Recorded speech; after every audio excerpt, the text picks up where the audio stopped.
4차 산업혁명 시대에서 새로운 산업으로 떠오르고 있는 스마트시티.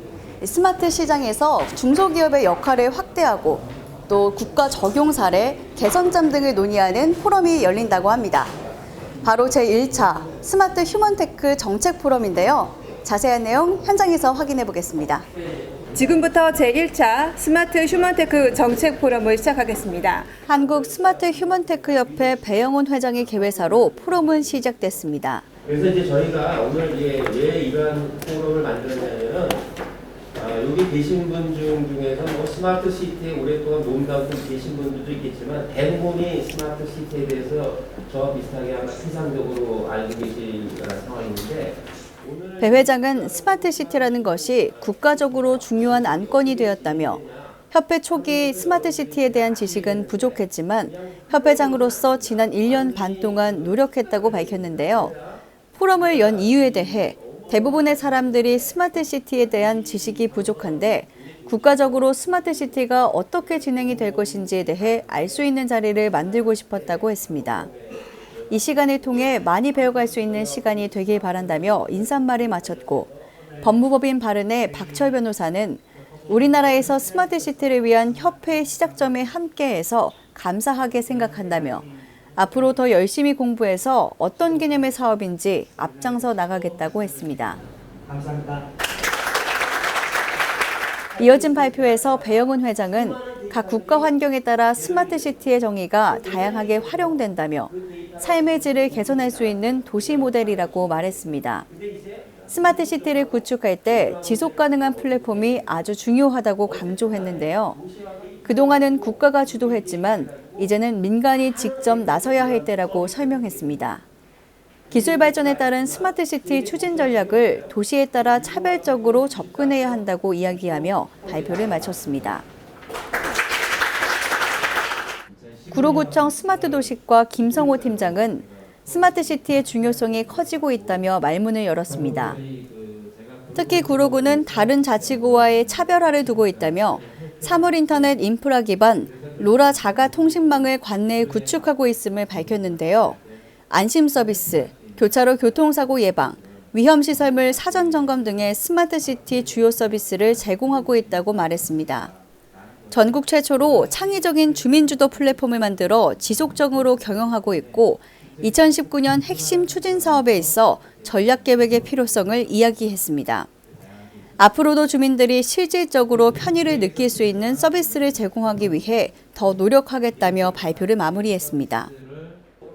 배 회장은 세계적으로 도시개발 수요가 급증하고 있고 신흥국가 또한 공공주도로 스마트시티를 구축하려는 정책을 펴고 있는 현실을 언급하면서 스마트시티 수출의 중요성에 대해 설명했습니다.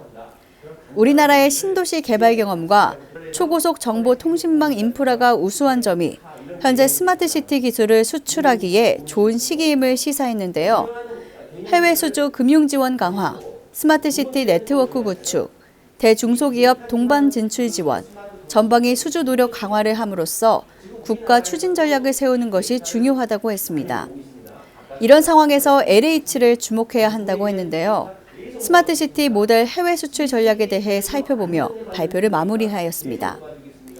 스마트시티를 조성할 때 다른 어려움은 없는지 배영훈 회장을 만나 이야기 나눠봤습니다.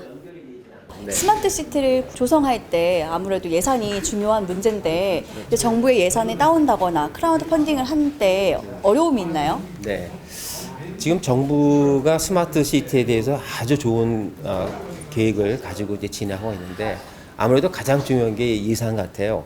근데 저희 이제 중소기업 입장에서 보게 되면은 대부분의 그 자금의 집행이 대기업하고 인프라 중심으로 좀 되고 있기 때문에 우리 중소기업이 가지고 있는 그런 어떤 소규모 솔루션이라든가 이런 것들을 정부에서 지원을 받을 수 있는 어떤 구체적인 프로세스가 있었으면 좋겠습니다.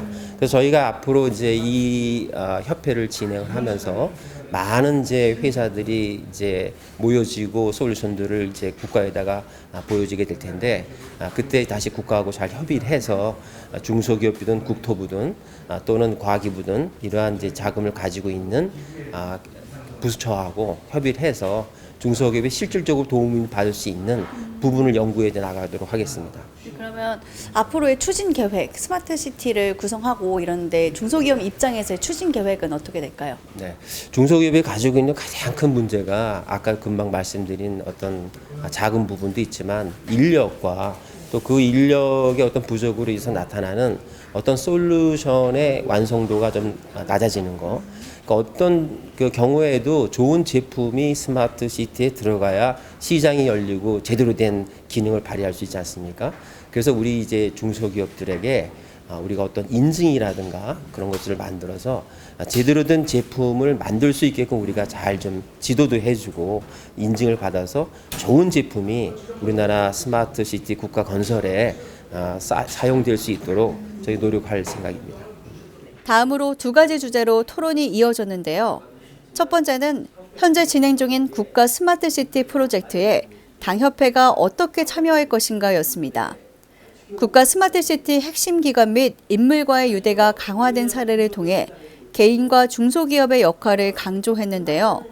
한 회원은 해외 수출과 같은 큰 사례보다는 작은 지자체의 사례를 예로 든다면 협회원들에게 실질적인 도움이 될 것이라며 의견을 밝혔고, 또 다른 회원은 스마트 시티 구축에 있어 건설 영역이 빠져 있는 것이 아쉽다는 이야기도 했습니다.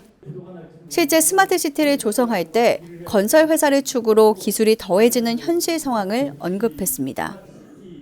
두 번째 주제는 당협회 해외 진출 전략을 어떻게 수립할 것인가였는데요. 스마트 시티 융합 동맹 네트워크, K스콘 담당자 유대 관계, 한국 해외 인프라 도시 개발 지원공사 등을 통한 전략 수립에 대해 이야기 나눴습니다. 회원들은 협회가 앞으로도 많은 협력을 통해 스마트 시티 조성을 위해 노력해야 한다는 것에 동의했는데요. 한 회원은 협회에 가입해서 활동을 널리 알리는 역할을 하고 싶다며 협회 가입 이유를 밝히기도 했습니다. 토론이 끝난 후 한국 스마트 휴먼테크 협회는 홍익대학교와 코리아 IT 타임스와의 업무 협약 체결을 하면서 포럼을 마무리했습니다. 이제 걸음마를 뗀 한국 스마트 휴먼테크 협회. 행복한 인간의 삶을 위해 더 나은 환경을 만들고자 하는 전문가들과 기업들의 노력, 이제 시작입니다. 현장에서 교통뉴스 공희연입니다. 하나, 둘, 셋. 파이팅!